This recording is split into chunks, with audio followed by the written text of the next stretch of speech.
Are you excited for these Hot Wings Challenge? I don't know what to think right now. I don't know how hot things are going to be. I don't know if I'm going to be able to handle it, and you can't look good eating chicken wings. All right, great. We better get in there. Thanks very much.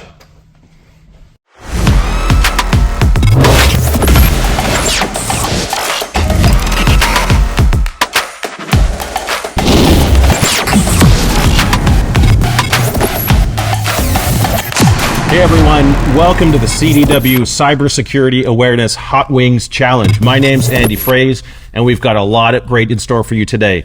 So what we're doing right now, we have 4 contestants that are going to come up for the Hot Wings Challenge. We're going to ask increasingly spicy questions, and we're going to be eating even hotter wings. So let me first and foremost welcome Calvin Chiu from the cybersecurity practice at Cisco. Come on, Calvin.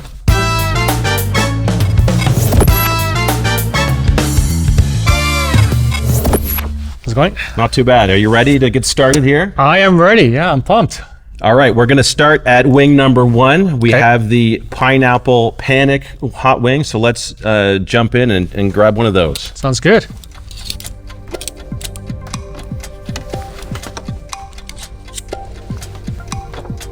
This is our number 1 spiciness, so we're going to start pretty easy here. Okay.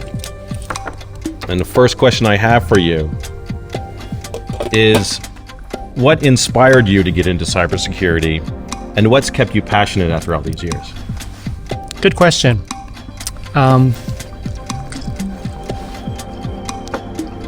So I would say, in my years of IT, security has always been, I guess, a key component of, when we talk to customers, their challenges. And cybersecurity was an up and coming, I say, area. It was a growth area in Cisco. And a lot of our solutions and our technology, and I'd say innovation, focused around cybersecurity. So it's really actually, it's an interesting area to be in. And at the same time, even from a sales side, a lot of the focus areas, and I'd say a lot of the spend and I guess budgets from customers were around cybersecurity. So it kind of made sense from that standpoint to sort of jump in that area. Yeah. And I think from a growth perspective, it was a growing area as an area our partners want to focus on as well. So it just made a ton of sense. A lot of excitement and a lot of eyes on the ball there. Absolutely, yeah. Especially now with artificial intelligence, AI. We had to say at least once in the session, right? I think there's a huge focus on that now as part of our security portfolio. But it's also very exciting because all these new solutions and innovations that are coming forward, it's actually being fed into cybersecurity solutions, and it's going to make it easier for our customers and our partners to not only have these solutions in their environment, but to make it easier and for their everyday life as well going forward. Awesome. All right, let's dive into number 2. Here we have a sweet chili, like a villain hot sauce. So let's dive into that one right now. Okay.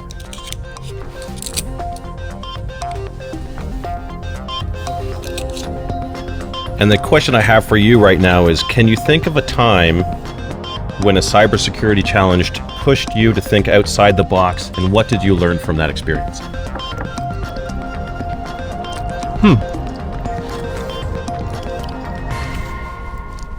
That's a good one. I think, there's always cybersecurity threats in our environment that happen day to day.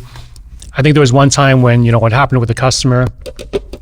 So then you had to think, quickly on your feet. So what's the issue? How do you identify it, the solution, or identify the issue? I think for me, going forward, there's always going to be threats in our environment, but relying on, what you've learned over the years and relying on your team to help you out in that solution and that environment to sort of address the customer. And I'd say just be honest with the customer. We may not have the answer right away sometimes, but I find that if you're honest, you sit down with the customer and say, hey, we don't know the answers right away, but we're working on it. At least you're honest, and I think that at least the customers appreciate that going forward that you're honest with them as well. All right, perfect. Let's continue on with the next one. Are you doing all right so far? I'm doing okay. Yeah, these actually kind of tasty, that second one. Yeah. All right, well, we're going to step it up a little bit. We have habanero havoc, going on. Okay. So why don't you dive into that? Sure. Thank you. And as you dig in, I have a question for you. What do you think the most overlooked aspect of cybersecurity is, and why do you think people overlook it? Probably, I'd say within our users, as we know, the number one attack vector is still, I'd say, email, and we all see that. So I think a lot of times these malicious organizations, they know to target the users. So part of it is, self-awareness, educating the users. I think sometimes people just take it for granted.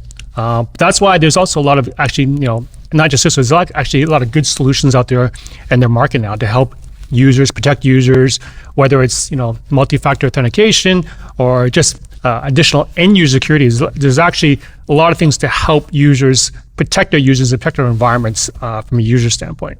Awesome. That one was kind of spicy. It is. It's getting. That was kind of, that was kind of spicy. Up. Yeah, it was. Yeah. All right. Are we ready to hit number 4? Yeah, let's go. All right, let's do it. This is Reaper's Last Stand. So this one I think will hit us a little bit. My last question for you as you dig in. Yeah. Is if you could debunk one myth about cybersecurity, what would it be? I would say that maybe one myth about cybersecurity is that it's very, very technical and very difficult to get into. I think the more, one of the challenges we have right now is finding those cybersecurity resources. The more people that learn more about cybersecurity, go towards and maybe look at careers towards cybersecurity, I think overall that's going to help us from a global standpoint, because the more resources we have, more people we know about cybersecurity, the more it's going to be easy for all of us to combat against these malicious organizations. All right, thank you. How you doing? Actually, not bad. I'm kind of surprised. I thought I'd be sweating like buckets right now, but actually it's not bad. This is my lunch as well, so that's all good. Well, feel free to finish off any others that you want. Oh, thank you. It might take a while for this stuff to kick in. Yeah. Well, thanks very much, Calvin. Appreciate you taking the time with us. Thank you.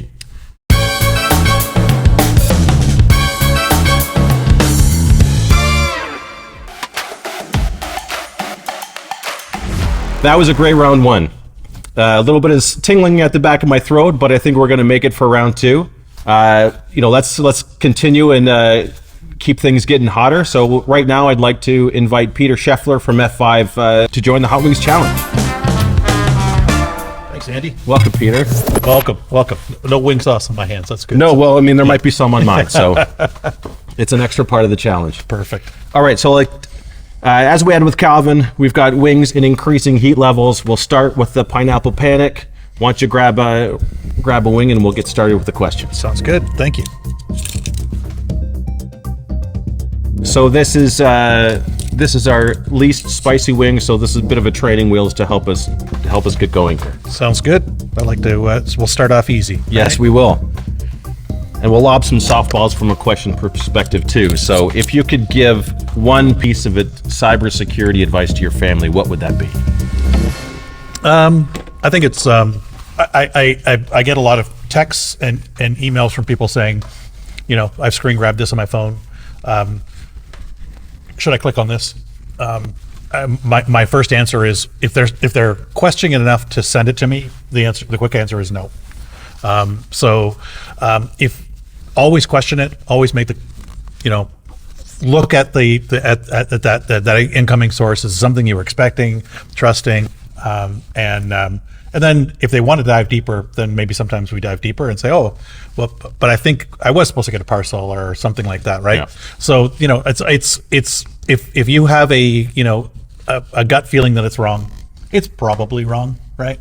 So I usually tell people that trust your instincts, I think, in cybersecurity. So, and we've all clicked. I'm on the wall of shame for my security team for having to accidentally click the link, and I did all the right things. But I came back to the email and clicked the link because everything else I was checking out didn't prove out right. So sometimes even the best intentions and the people that should be following the right things, we still get trapped. Awesome. So if there's any doubt, there is no doubt, or call Peter.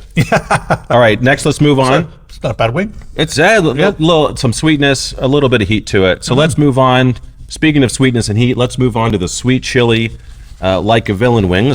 We'll have you grab one there. Okay. Like a villain. Sweet chillin' like a villain. Yeah, I like that. Okay. All right. So as you dig in there, imagine you had 30 seconds to convince a small business owner to invest in cybersecurity. How would you do that? 30 seconds. Well, I think it's building a system that helps them make the quick decisions, right? So more often than not, a cybersecurity attack is all around making a snap decision.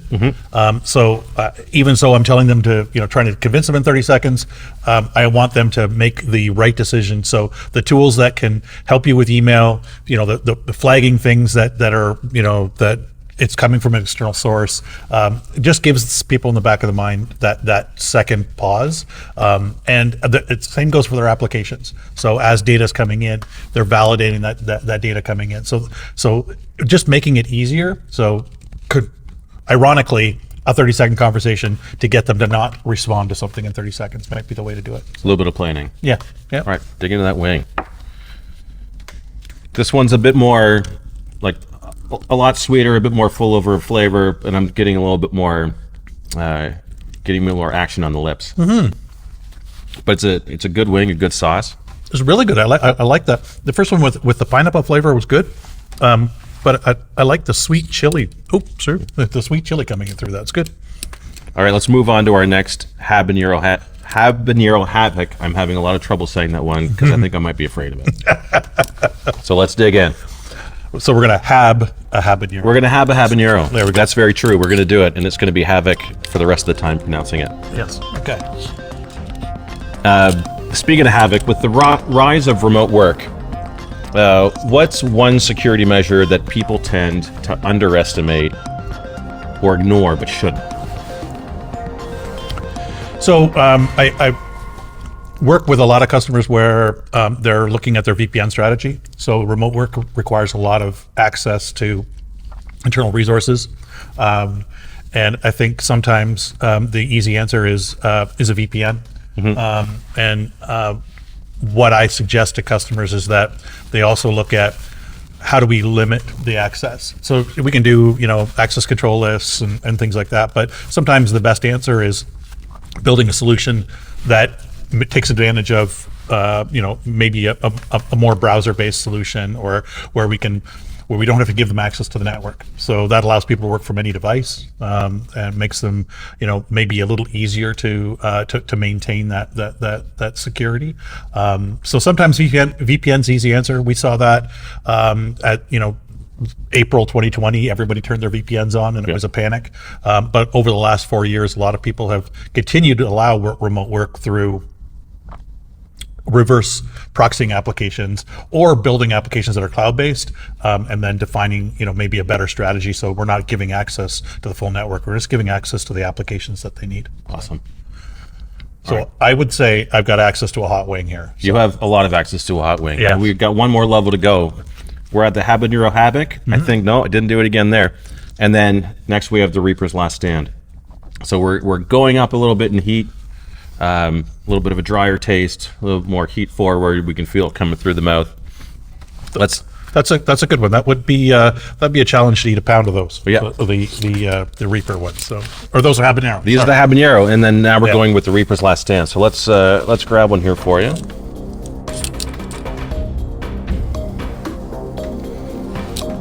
I want you to dig in with that, and you can tell me how that is, and then you can answer my hot question. So I'd like you to tell me, Peter, what's the one piece of advice you'd give to an organization that's trying to build a strong cybersecurity culture? So it's education. My experience has always been people want to make the right choice. They want to do the right thing. So if you give them the people that are going to make the business decisions the right frameworks that they can work with, they will choose the right thing. So if you explain to them what multi-factor means and what the advantage of it is, if you explain to them what proper input validation is, and you don't have to be the technical terms of it, but what that means to them, they're going to make the right choices. Yeah. So I think education is very important, and allowing them to understand why you're saying these are the things you need to have, and then they're going to make the right decision when they have to make a quick decision. That's the best part. So I'm learning that my mouth's on fire right now. yeah. Yeah, this one is it's definitely the hottest one of the bunch. That is definitely the hottest one. There's a great lemon flavor in the background of this one. I kind of enjoy this one, but It is hot. It comes at a cost. Yep. It certainly does. I might need to swear to describe this one. It's pretty hot. Well, yeah. I wouldn't think less of you for it. Just want to thank you for coming on the CW Hot Ones Challenge. Andy, thanks very much. I appreciate it. Not a problem. It's a lot of fun. But I'm hot. Excellent. Grab some water. Thank you to Peter. That's 2 down in our challenge. We have 2 more to go. My mouth's on fire right now, but it's only going to get worse. The questions are only going to turn up in volume. I'm going to sweat some more. It's going to be great. All right. Thank you to Calvin from Cisco and to Peter from F5. I'm sweating a little bit. These guys put a lot of spice in my system, but that's okay. We're going to switch from our partners now to our hometown heroes. So let me welcome up Ivo Wiens, our field CTO. You guys know him, you love him. Come on out, Ivo. Hey, buddy, you ready for this? How are you holding up? Well, we're all right. You know, I'll do whatever people need me to do if they ask me nicely. You're welcome. Okay, Ivo, we're going to start you off with some sweet wings. We're going to start you off with some sweet questions. Let's dive in. Why don't you grab one of the pineapple panic and we can get started here. Let's do it. Again, a little bit sweet.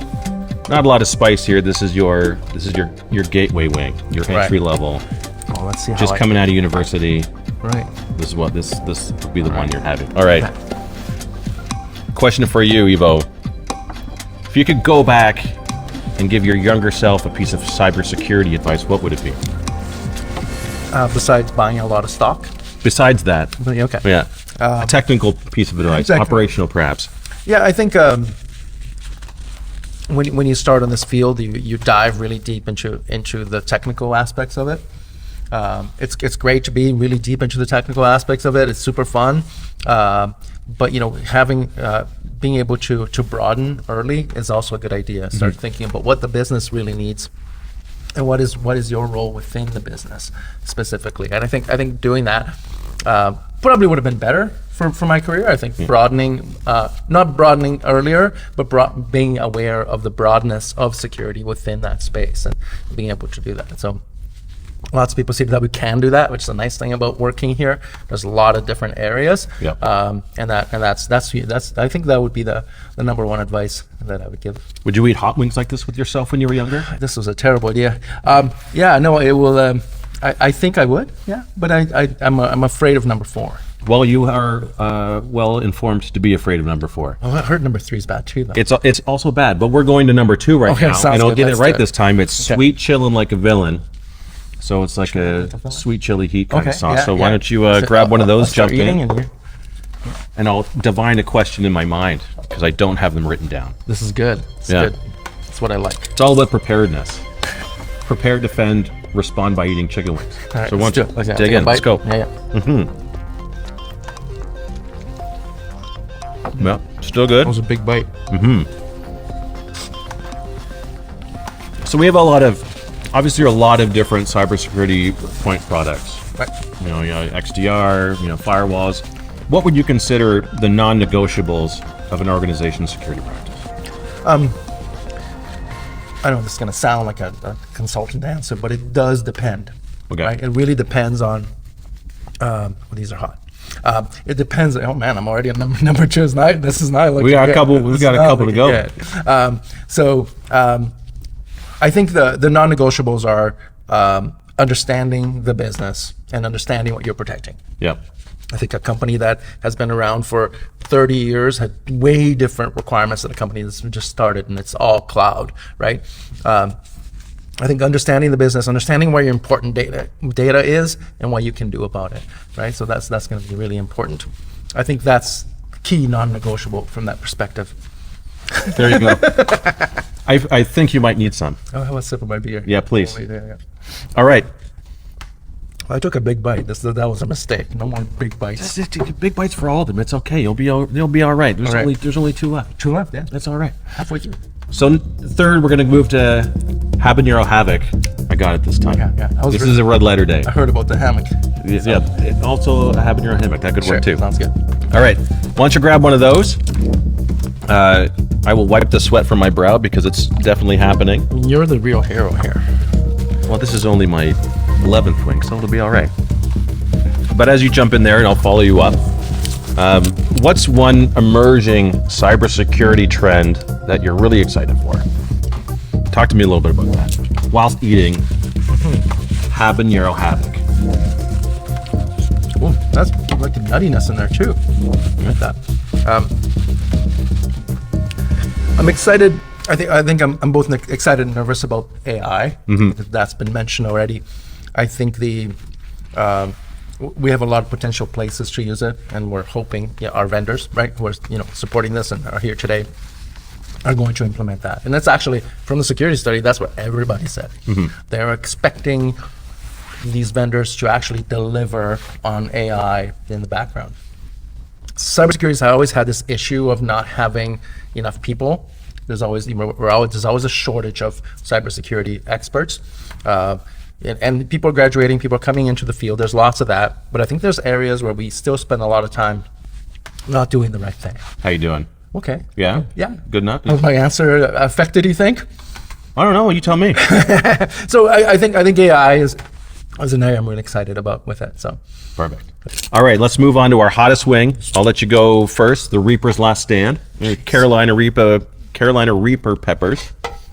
you know whose idea it was to do this? I don't know, but they're going to get a strongly worded email from me. It's me. Uh-oh. It was my idea. Have you ever had a formal HR complaint before? Because you're about to. Perfect. Okay. I feel like not biting it. Is that normal? Well, you have to eat the whole thing.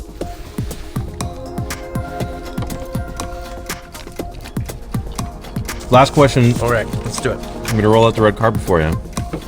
If you weren't in cybersecurity, you didn't find your way into this profession, what would you be doing right now? That's a very good question. My original school degree was in education. Okay. I don't think I'd make a great teacher. So I'm glad this happened for me. IT was my first thing that I loved, but it's funny because I remember this is gonna go back now. I was in grade 4 and I didn't pay a lot of attention to school, I remember I met with a guidance counselor, and guidance counselor said, "What do you want to do when you grow up?" And I was like, "I don't know. Like, my dad's, a mechanic. My mom's a teacher. I really don't know. Like, I don't." But there's no way I could explain to them that actually cybersecurity is what I want to do. Like, there was really no output for that because computers were, if anything, a hobby, not really a whole thing, right? And cybersecurity even on top of that. But once I saw the marriage of the two, I think. Once I saw the marriage of the two, then I really got excited. I don't know. I think I don't know. I play guitar. I used to play in a band. Maybe I'd be playing in a band, or maybe I'd be, I don't know. Just kicking around the rails? Kicking around the rails, yeah, exactly. Something like that, for sure. All right, how are you feeling now? How did the Reaper's Last Stand have you lying down, or you sit up a little bit? I feel like it's gonna get worse as I continue. Once I leave here, like I feel the sweat coming. I feel all the things happening here. So yeah, it's good. This is a terrible idea, and I'm glad I came up with it. So. Excellent. I am not happy, but that's fine. I appreciate you letting me do it. Thanks, Evo. Thank you, man. Thanks for your time. Thank you. And that's Evo, our field CTO for cybersecurity. We've got one more contestant left to go on the CDW Cybersecurity Awareness Challenge. Last but not least, we have one more contestant to travel through the gauntlet of fire. Please welcome from backstage, Mitch Kelsey. Hey, Mitch. Welcome. Are you ready? As ready as I think I'm going to be. All right, perfect. Well, if you don't know, we got 4 levels of hot sauce for you. We're going to start with the Pineapple Panic. Pineapple Panic. Should be a nice little sweet gem for you. So why don't you grab one of those? Sounds good. And we can tuck right into the questions. Being a lefty here, this is going to be a little challenging, but let's see. You know what? We're doing nothing if not trying to enhance your skills here at the Cyber Awareness Hot Wings Challenge Week. So why don't you dive right into that, and we'll start off with our first question. It's an easy wing. We'll start you off with an easy question. Sounds good. Sounds good. So, yeah. Okay, so you eat the wings first and then get into the questions? Yes, sir. We want you to feel the heat, if there is any to go. All right. Just right here. Dive in there. Yeah. So with the other guests? Do they bring the plate up or just bend over? How's work best? Just get it in you. All right. So why don't you tell me, do you have a favorite cybersecurity tool that you're using in the SOC right now? Probably my favorite area of tooling that we've recently gotten more and more access to is around threat intelligence. So a lot of the tools we have do a great job at giving us better information about what we already know, putting it all together. But where threat intelligence, I think, helps even more is helping us uncover things that we didn't know otherwise, and using that to plan for things that we would otherwise need to spend a lot of time covering a number of different areas to address. With threat intelligence, it kind of opens up visibility to what bad guys might be doing where we wouldn't otherwise see it. So helps us see sort of further into the future and back into the past, which is really helpful. Awesome. Speaking of bad guys, we're going to move on to our next wing here, which is... That was nice. It was. It's like a little bit of, a lot of sweetness, tiny bit of heat you can feel there. Yeah. But the next one we have is sweet chillin' like a villain. All right. So that's, again, grab one of those, give it a bite, and then Sweet chillin' like a villain. Excellent. we will ask you the next question.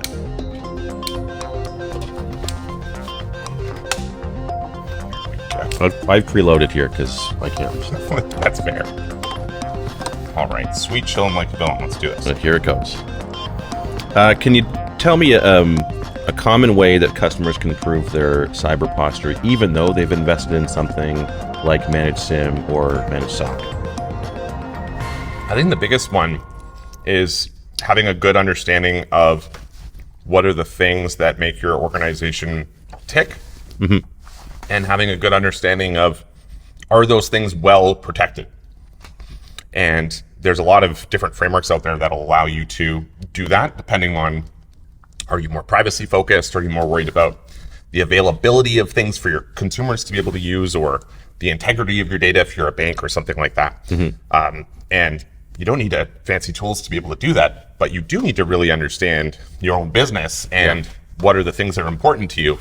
And also so that you can put things in to protect it that are sort of appropriate to how important it is. Because you wouldn't want to spend $1,000 to fix a $100 problem. For sure. And so really understanding those things and talking to your business owners and what their needs are, and then making sure your security capabilities sort of support that, I find sort of eye-opening more than sort of any other investment that you can make. Yeah, that understanding's come up a couple times in the chats here. Just about now having things be less of a product conversation and more of a people and a process conversation. And the technologies are to reinforce those two things for sure. Awesome. We're going to step things up a notch. We're going to go to our number 3 wing and the third level of hotness. This is where I think we get into a little bit more. Like I can start feeling the heat now, like in the crown of my head. We're going for the Habanero Havoc. All right. So once you grab one of these, all right. I will note that I did say it right this time. So once you grab the habanero, and then we'll get into our next question for you. We might get a little bit more personal into your background. Well, this sauce is a little bit, I don't know, a little thicker. Yeah. I think. And habanero, I know you got to prepare yourself a little bit, I think here, but those other two have been nice so far. Let's see how we do. Yeah. This one should be a little bit of a step up. So as you get that down, how has your move from cybersecurity advisory into the managed service practice informed your view overall of cybersecurity? That's a good question. One of the benefits, and in security operations, we have this concept of purple teaming, where you take what an offensive security. You can tell that's starting to. But we're starting to get somewhere. That's going to linger for sure. The threats in your environment, perhaps. That's absolutely true. Funny enough, and this is totally relevant. Knowing and having a history of working with our really fantastic red teamers or attack simulators gives you a much better understanding of what's possible. Also, make sure you drink some water if you need to, and we got some napkins here for you as well. Thanks, sir. Yeah, hard-hitting questions. Perfect. Hard-hitting wings, hard-hitting questions. Gonna have another bite, but that is quite hot. It's just spicy. So knowing more about what a determined bad guy will do, and have seen it because our own team, does that for our customers. Yep. When they ask nicely, gives me a much better understanding. And being on the other side, on the blue team side of it, what we should expect and how we need to prepare for it, so that when we actually get into saying, well, if somebody was really mad at you and knew a lot about your organization, what would be possible with what they had? And because I have that grounding and seeing a lot of experience with what our advisory teams have done, gives me a lot better context of not only how realistic are these threats, but also what can we actually do about it? Because that's the benefit of an advisory consulting practice, is you don't just lay out the problems. Yes. You also have to talk through how you can solve them. And so being able to see that and see it successful with the customers that we support, I'm taking that back into managed security operations so that we can incorporate those things into how we protect those networks for our customers. Well, there's one thing we can't protect from. I can't protect you from the next wing because we got to go for it. We do. It's the Reaper's last stand. Reaper's last stand. Okay. Are you ready to go for it? Can we do a cucumber aperitif before we get there? Let's do it. We'll do a cucumber aperitif. All right. Cheers. Cheers. Cleanse the palate a little bit. Makes sense. A little bit of an emotional shakeout. The sooner we do it, the sooner we're going to get it done. That's true. That's true. All right, so get in there for the Reaper's last stand.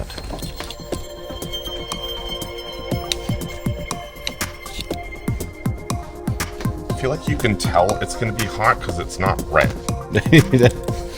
That's true. It wants to sneak up on you. So why don't we dig into that one? All right, let's do it. And I have one more question that I want to ask you. A spicy question for a spicy wing for Mitch, Kelsey. Stand up, gentlemen. What's the most creative cyber attack that you've seen this last little while? Again, having spent a number of years working with a risk advisory team, I've seen all sorts of hijinks that group has gotten up to. Mm-hmm. And it runs the gamut depending on what people have asked the team to do. But I wouldn't say it's necessarily novel by any means, but it's just understanding how effective this can be. But it's the threat scenario of somebody from, a food delivery company showing up to your organization. Watch the eyes. Thank you. Yeah. Pretending to be there with, Uber Eats or something like that. And how easy it is to get into a lot of businesses, and then what you can do with that access. And knowing that our teams have been asked to do that, and then get in and cause havoc in a way that was otherwise really difficult to detect, was really interesting to see when, just buying, that delivery yourself and then getting a shirt off of eBay gives you, all the tools you need to go in and cause trouble, along with the hacker skill set you need on the other side. But you don't need a lot to get in for that context. And that was eye-opening to me about how effective that could be. Really? And how important the reinforcement of process is, so that when an organization is subjected to that, the people feel empowered to say, oh no, you're not supposed to be here. I need to go ask you some questions, or put their hand up and say something suspicious. And organizations that get that right, it's awesome to see, when they're able to shut something down because, some regular user knows that they're following their training and something's outside of that scope. Mm-hmm. And they don't need to be a cybersecurity hero. They just need to put their hand up and say, this is wrong. I need somebody to help me. And when that gets shut down, it's awesome to see. Do you need help right now? How are you feeling? That's gonna burn, I think, for a little bit. It's a spicy one. Mm-hmm. Well, it might burn till tomorrow. Mm-hmm. But we've ran the gamut of the wings. We've asked some spicy questions. How are you feeling right now? I'm good. I'm good. Yeah, it's definitely going. It's showing. Yeah, but those were delicious. They were, yeah. You have to take that last one very carefully, but it's good. Yeah, you don't want to eat a pound of those. No, I don't think I could. Yeah. Well, Mitch, thanks again for taking the Cybersecurity Awareness Hot Wings Challenge. Thanks very much. Thanks for the invitation. Not a problem. Be good. Take care.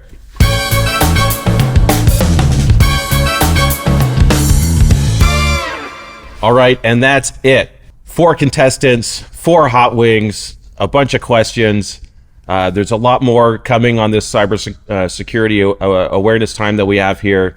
Enjoy yourselves. I'm going to go take a cold shower or something, eat a pint of ice cream. It's been a long day, a lot of wings. Take care. Be good.